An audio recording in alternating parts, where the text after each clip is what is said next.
You know by now that finance is in your paper 1. So let's have a look at some finance questions that you've had in past tests.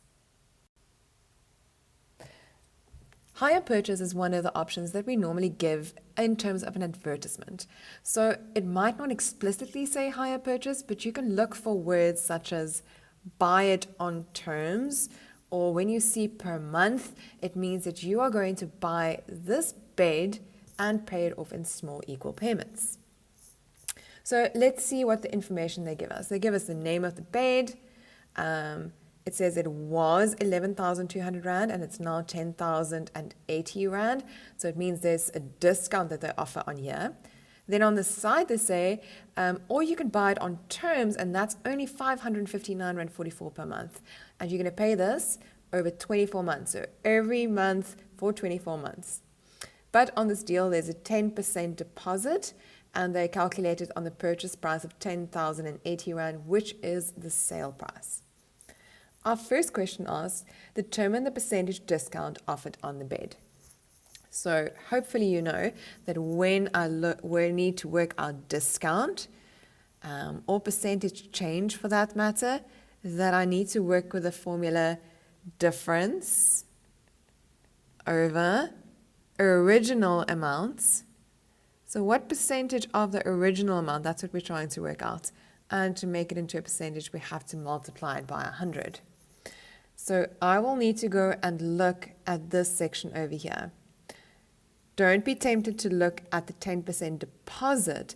They are asking discount, and the discount means it's the sale price versus the original price. So that is what we need to look at here. So we need to say 11,200 minus the 10,080, because that is going to give us the difference between the two amounts, difference meaning minus.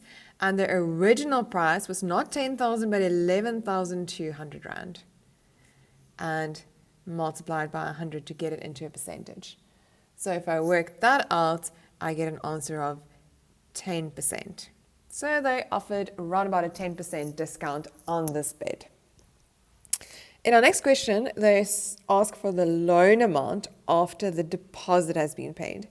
So in this case, deposit tells me that I need to look at the deposit percentage, and they say that is 10%. And they also say that it's on the purchase price of that. So the first thing I'm going to do in question 1.2 is to calculate what the discount is, and once I know what the discount is, I can minus it from the purchase price. So the discount is 10% of 10,080 Rand, which is very easy to work out. That is just 1 0 less. So now if I need to find out what the loan amount is, I take the original price of 10,080 Rand and I minus my deposit of 1,008 Rand, and that gives me a loan amount of 9,072 Rand. Okay, so that was question 1.1 and 1.2. In 1.3, they ask us to calculate the annual interest rate. Now remember that interest rate means interest percentage. So they're asking for a percentage here, not for the interest amount, but the interest percentage. But in order to calculate this, we do in fact need the interest amount, and I can use my loan amount and my total repayments to get there. This is a very lengthy process, so let's do this on a new page. We are going to start by finding the total repayments. So that means that if I pay 559 Rand and 44 cents over 24 months, what do I pay in total? Well, I have to multiply these amounts to determine that. So multiplying that by 24 months gives me an amount of 13426,56. So that's the total repayment. Now I know that the loan amount is 9,072. So it means that if I only loaned 9,000 but I need to pay back 13,000, then the difference in those amounts, that will give me my interest. So remember, this is not your final answer because this is the interest amount, and I'm going to need this in order to calculate the interest percentage. Minusing these from each other gives me an interest amount of 4,354 Rand and 56 cents. Now, hopefully you know that I calculate interest, and this is simple interest that I need to calculate here, by saying the loan amounts, which we say is P, times your interest percentage, which we don't have, times, and then the 24 months in years, because remember it's annual interest, so this is 2 years, assuming that you know that 24 months is 2 years. So I know that the simple interest is 4,354 Rand and 56 cents. I know that my loan amount is 9,072. I don't know what I is, and I do know that it's over 2 years. So if I do this calculation backwards, I can find out what I is. This means that I have to say 4,354 Rand 56, which is your interest amount. And I'm going to divide this, because when I work backwards, the opposite of multiply is divide. I need to divide it by the loan amount, and I need to divide it by the 2 years. So if you type this in on your calculator, you get 0,24. But remember, they ask for the interest rate, which is a percentage. So I'm hoping that you know that 0,24 is 24%. So they charge you 24% interest per year for the luxury of paying it off in small monthly payments over 2 years. Let's have a look at compound interest. So you should know that you are not allowed to use the compound interest formula, but we can do it in a fairly short way with just the idea, the concept of simple interest. So firstly, it's important to identify all the different things that I give you here. So firstly, the investment amount is 1.2 million. So a good thing is to go and write this out without the words, but in number format. And remember that after the comma, there should be 6 digits, because there are 6 zeros in a million. And it's 1,2, so that means the 2 is included in those 6 digits. The next thing we need to see is that I have an interest rate of 6% per annum. Great. We also need to see that it is compounded quarterly. That is quite important. And they tell us that it is over a 9-month period. So we have months here and we have quarters here, so let's try and figure out what goes on. So firstly, if I have 6% and I get 6% 4 times a year, because that is quarterly, it means that I basically have to split 6% into 4 equal percentages. So that basically means I divide it by 4, which gives me 1.5% for each of the quarters. And if I add them all together, yes, it adds up to 6%. So I know this is a long way of writing it. What you basically just have to do is 6% divided by 4. Now we have 9 months. And we need to find out how many quarters there are in 9 months. So hopefully you know that at school we have 4 quarters in a year. Quarter obviously referring to a quarter of the year. So if I work out a quarter of 12 months, it means that each quarter is 3 months. And maybe you know this from your school terms. So in 9 months, I will therefore have 3, 3, and 3, which means there are 3 quarters in 9 months. This is important because it means that I only get interest 3 times over the 9-month period. So let's go and work this out. So I have to take the 1.2 million and make it more by 1.5%. So therefore I can say 100 plus 1.5% over 100. Hopefully you still remember this method of making it more. And that answer is going to be the first quarter's interest that is added on. But I also need to do this another 2 times, because remember that I get interest 3 times. And let's just write it slightly shorter. I know that 100 plus 1.5 is 101.5, so I can write it a little bit shorter for myself, trying to squash everything in here. And I only do it 3 times, remember, because I've calculated that there are 3 quarters in 9 months.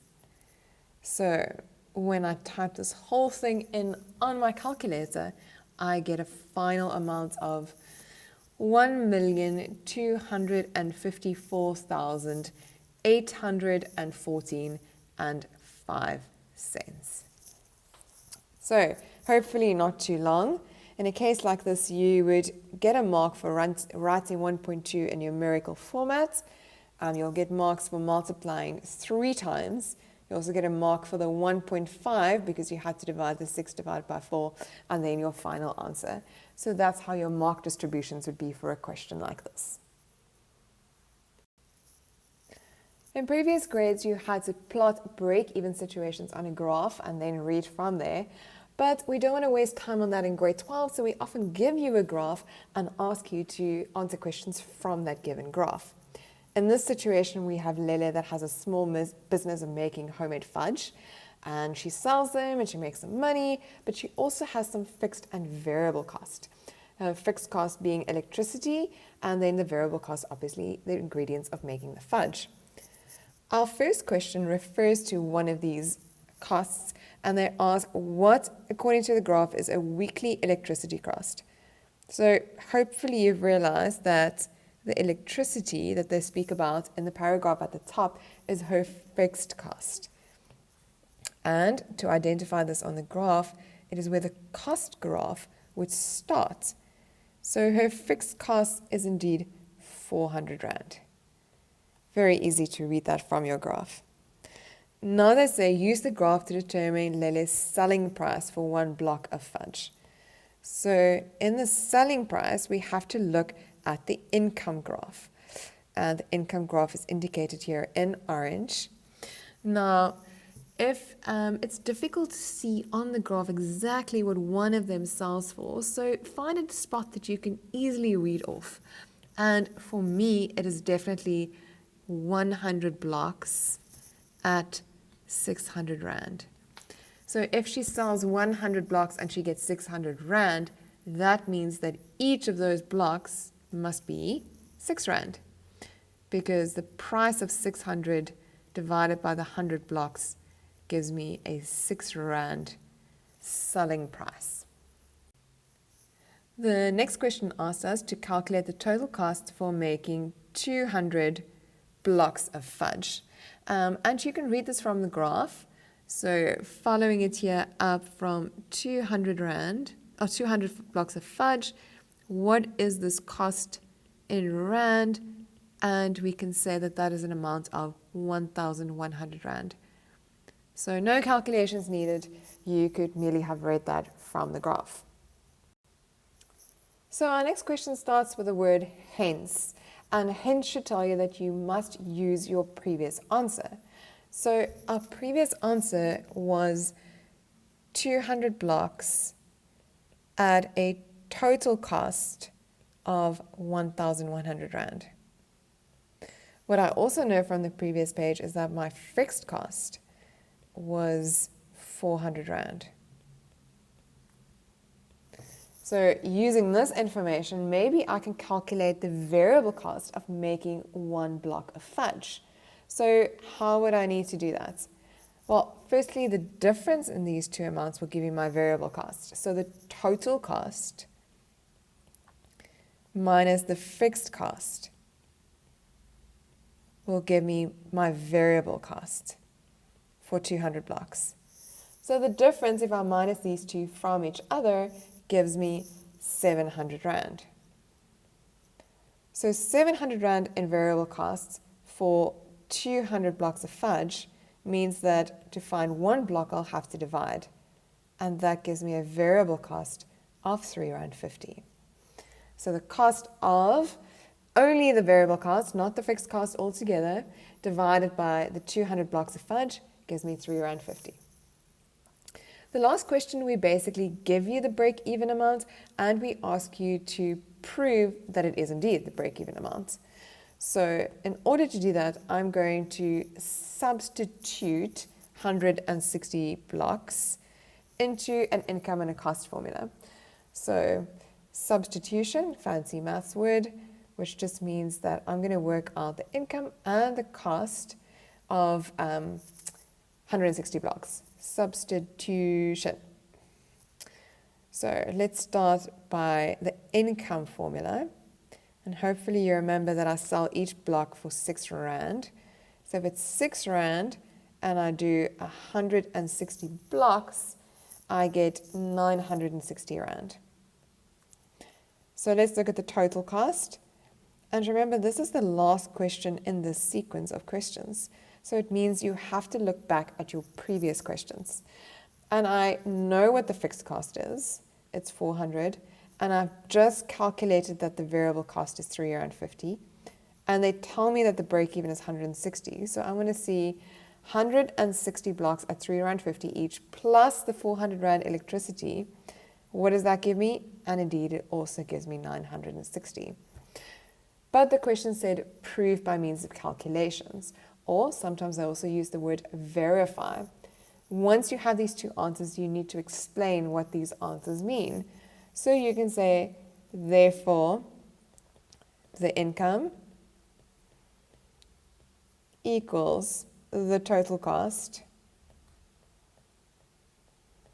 And that means that 160 blocks is the break-even. So this is called an observation mark.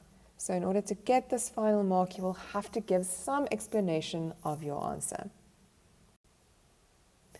Let's do another example of a break-even question. And here we have 3 lines on the same set of axes, and they don't tell us which line is which.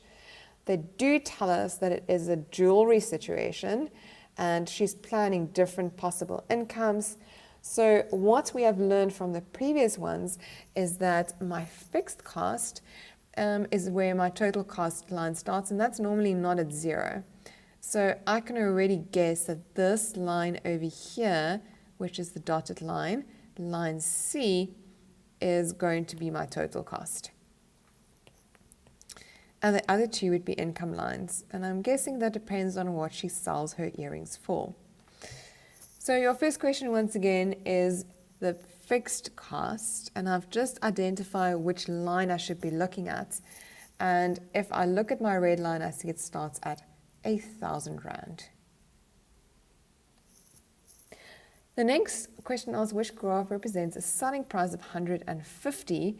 So now I need to determine on the graph which line this will be, the black one or the gray one. So if it looks very messy at the start of your graph, rather look like at a number such as 50 right here at the end. So if I say 50 multiplied by 150, what do I get? R7,500.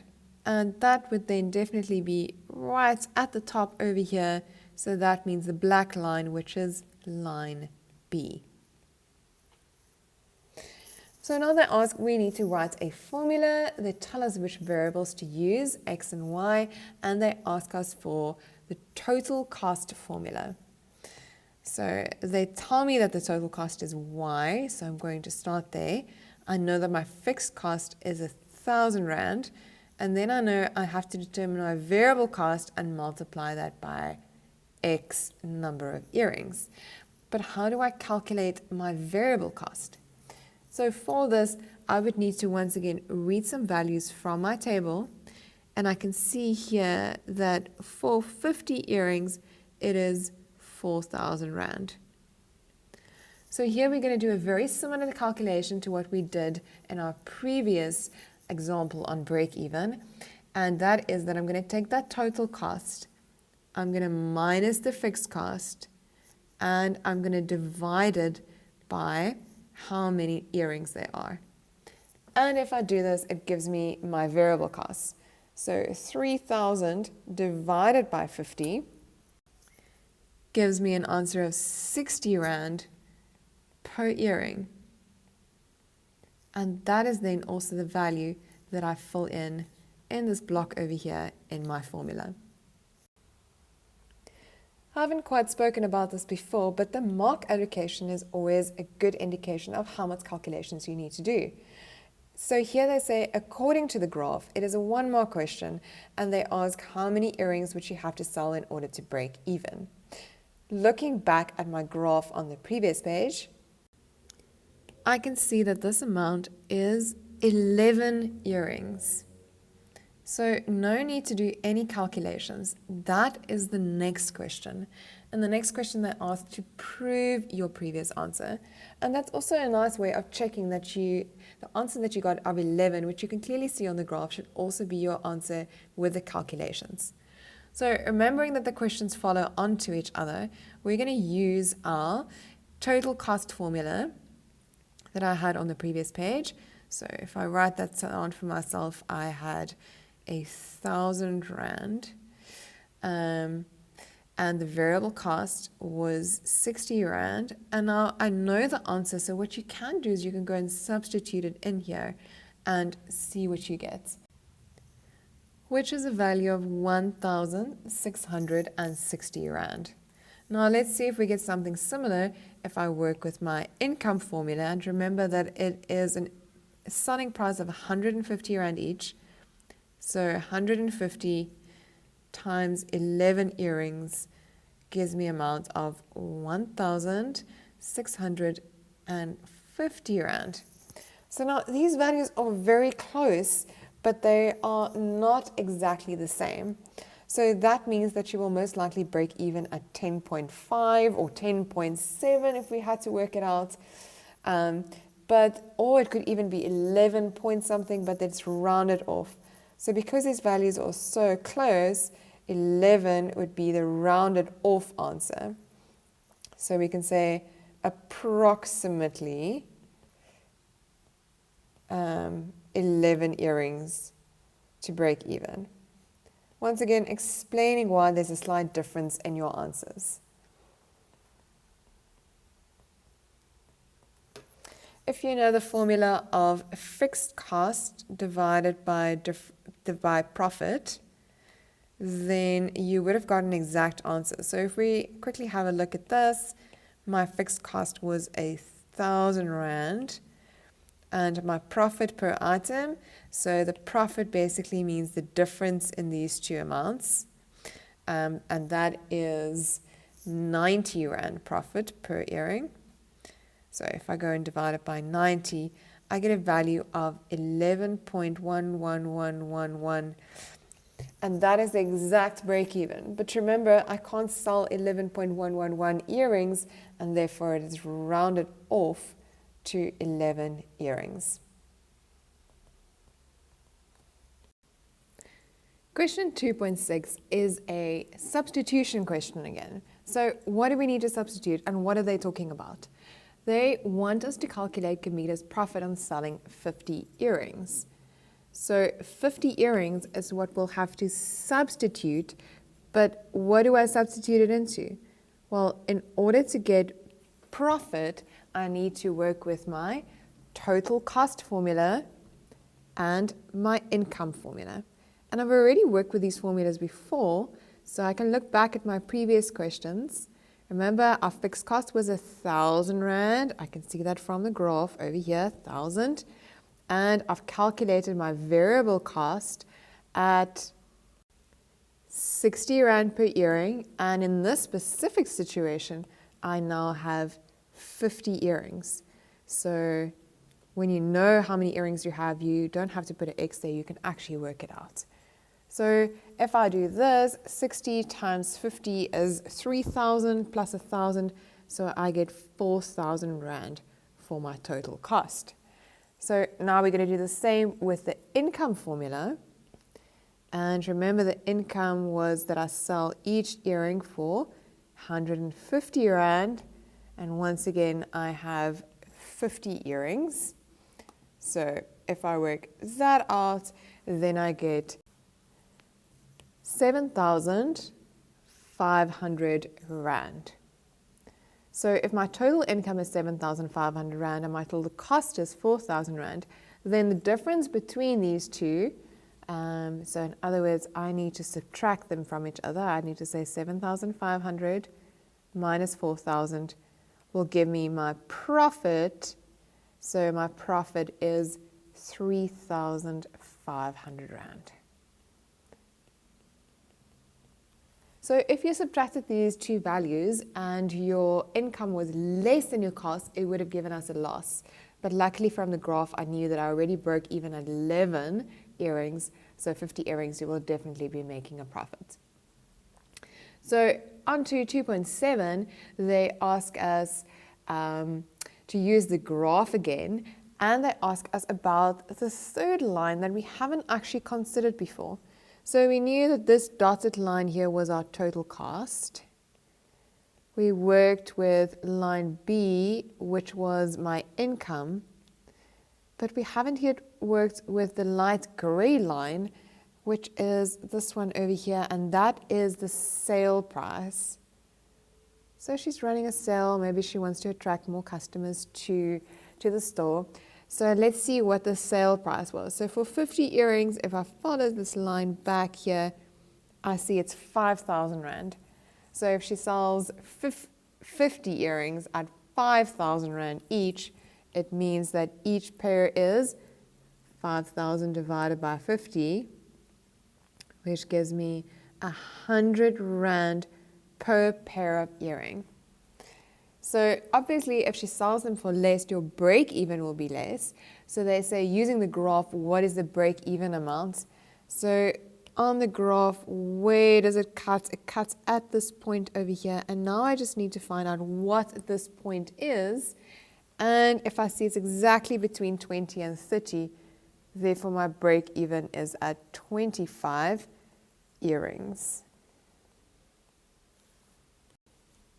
Transfer duty tables are basically easy tax tables, and they work in a very similar way. In the left-hand column, you have the price of the house. Just like in a tax table, you would have your annual salary, and on the right-hand side, there's the formula for each of the different categories. So let's work with this example where we have a house of just under 3 million Rand, and we will see that in the table, it fits into this second last column. Always nice to go and highlight it for yourself, because we are going to work with this formula. So start by writing down the formula, and they say 88,250 plus 11%, so I'm going to say 11 over 100 of the value above 2.475 million. So that word above means, what is the house that you are purchasing? How much is that more than 2.475? So maybe you don't know that answer off by heart because the numbers are quite big, but you can minus them to find out what the difference is. So 2,999 as your house price, and then the 2,475 from the formula. So what you basically substituted in here was your house price. And that's going to work with most of the other formulas, except maybe the first two where it's 0% and 3% of just the value. So this is the house price that you have to sub in. And once you've written this down, it's very easy because now you just type it in on your calculator and you find that your transfer duty is 145,890. So not only do you have to pay just under 3 million for this house, but you also have to pay an additional 145,890 Rand once off just to transfer the house into your name. So now let's have a look at salary slips and tax tables. So often you are given a salary slip like this and you need to understand all the different information that it's given here. In the left-hand column, we have her basic salary. It says her taxable income. So that is an indication they're probably going to ask taxable income in just a little while. So also remember that you get a salary slip every month because you get a salary every month. You don't get a salary once a year, and you don't get a salary slip once a year. You get these things every month. So PAYE, which stands for pay as you earn, is your monthly tax. UIF, the unemployment fund, that is normally capped around about 140 Rand. Actually, I think it's 130 Rand something. Then the payslip will also see if there's any medical aid contributions, and here it says main member plus one dependent. And if you're on Discovery Medical Aid, you might also have Vitality. So already we can see we need to calculate the tax, we need to calculate the net pay. And remember, the net pay is the basic salary minus the deductions. Remember, deductions means minus, deduce, minus, all these things, and that will give you your net pay. So our first question says she earns a 13th check in her birthday month. Then determine her annual taxable income. So our keyword there that I need to focus on is annual taxable income. But over here, the taxable income is monthly. So what a lot of companies do, instead of giving people Christmas bonuses, which means they have to pay all their bonuses at the end of the year, they can also spread the bonuses out over the course of the year and give people a bonus in their birthday month. That means for whatever your birthday month is, you don't get your normal salary, you get double your normal salary as a bonus or an incentive or a 13th check that they explain it here. So you don't only get 12 salaries a year, you actually get 13 salaries. So that quite literally means that that 40,000 Sita not only gets 12 times, but she gets it 13 times a year, which is a gross annual income of 520,000. So this is her gross and her taxable, because there is no pension fund contribution that they are talking about. So that 40,000 times 13 is 520,000. That will also be her amount that you use to work out her tax. Okay, the next question is very easy. 1 mark. How many members are on her medical aid? Well, it's herself and one dependent. So if you don't want to rewrite main member plus one dependent, you can say 2 members, because it's herself and maybe a spouse or a child. So now, obviously, these questions follow on each other. So working with that annual income that you've calculated in 4.1, you can now use the tax table in 4.3 to work out what her monthly tax will be. So let's quickly just have a look at what the sentence says. We need to use the tax table below, which we can see, to determine her monthly tax. Okay, and including all rebates. This is a very important piece of information that I shouldn't forget. We know from the previous questions that her annual income was 520,000 Rand. So now we need to go and identify this on the graph, and 520 falls into this bracket over here, which is the fourth bracket. 520 would be between 423,000 and 555,000. And that means I have to work with this formula over here. So if you've read carefully, you would have seen Sita's ID number on the previous page. This ID number is given so that we can calculate what her age is to see if she's over 65 or not. And we see that she was born in 1981. That's what the first little bit here stands for. So it means 1981, the first month, and the 25th day.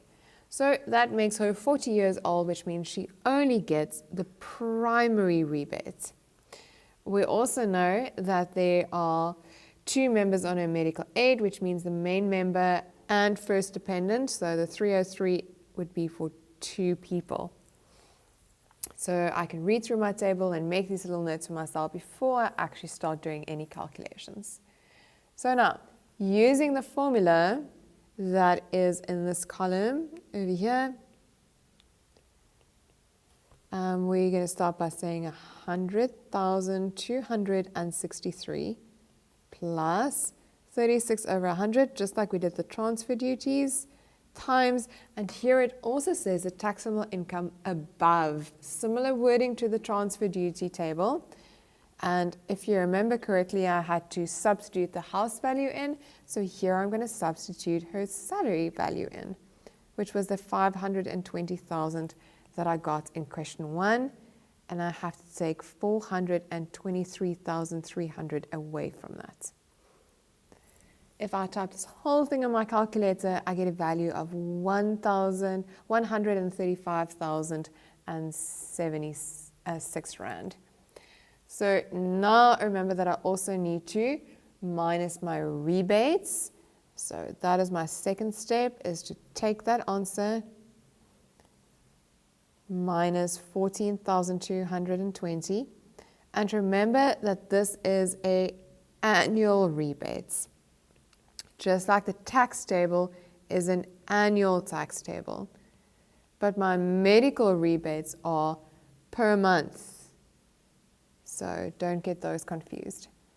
So if I minus my normal rebates off, I get a value of 120,855. Now, before I can subtract the medical, which is per month, I maybe need to get my tax into months as well. So in order to get the monthly tax, I have to take my previous answer and divide it by 12, which gives me a monthly tax of 10,071 Rand and 25 cents. But that is not the amount that goes onto a payslip, because we still need to minus off the medical rebates. So we are going to minus 303 and minus 303 again, and that gives me a final answer of 9,465 Rand and 25 cents.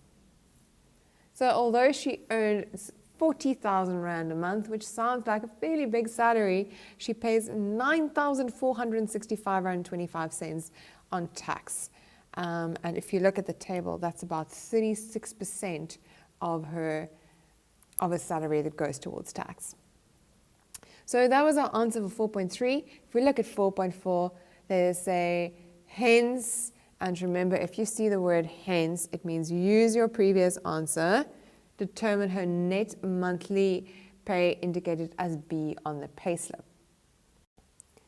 So if I look back at my payslip, I need to now find the value of B right here at the bottom. And remember, I need to minus all these deductions from the 40,000 Rand. So on your calculator, you can type in 40,000 Rand minus her tax, minus the UIF that she pays, minus her medical aid contribution, minus vitality, and if you subtract all those values, you get a final answer of 24,954 Rand and 75 cents. And remember to show all your steps on how you got to this answer. You might recognize this question from a past NSC exam as the Mr. Mbali question. And what makes this question difficult is that we also have a pension fund contribution here. So this makes this question slightly more difficult than the previous one.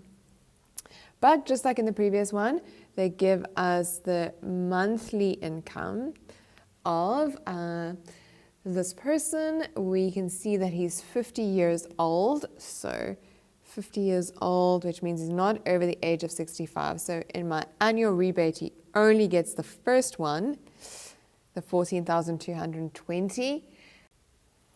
And they also give us information about his medical aid. So they say he has a wife and 3 children on his medical aid, and obviously himself as well. So that means that in the medical rebates here at the bottom, there is 303 Rand for him and his wife, and then he has 3 children, and each of them will get a rebate of 204 Rand per month. So remember here once again that this is per month, while the rest of the table is annually. So definitely don't need to forget that. So they speak here about his pension fund contribution, and they say that he also receives a non-pensionable 13th check or bonus that is equal to his monthly salary. So what they mean by that is when he gets that extra money in the form of a 13th check, whenever he gets that, he doesn't pay double pension fund contribution for that month. He just pays his normal pension fund contribution that he pays every month, and that makes that bonus just a tiny bit extra because these pension fund contribution is not subtracted from that. So the other word that is important here that you need to know is gross annual income. So that means that everything he gets that is not the pension fund, just like everything, that is 80,000 Rand, and he gets this 13th times. So no need to worry about the pension fund for this specific question because they speak about his gross annual income. Now, it is a very good thing that you don't get taxed on your pension fund and that is subtracted first, because that obviously makes your tax less. So you are not taxed on your pension fund. So therefore, in order to calculate your annual taxable income, you are going to minus the pension fund contribution from that. So let's see what they say. 7.5% would be 7.5 over 100. So that is the percentage that we contribute. And we contribute this on each monthly salary of 18,000 Rand. And remember that not for 13 times, we only pay this 12 times a year. So I have to multiply my previous answer by 12.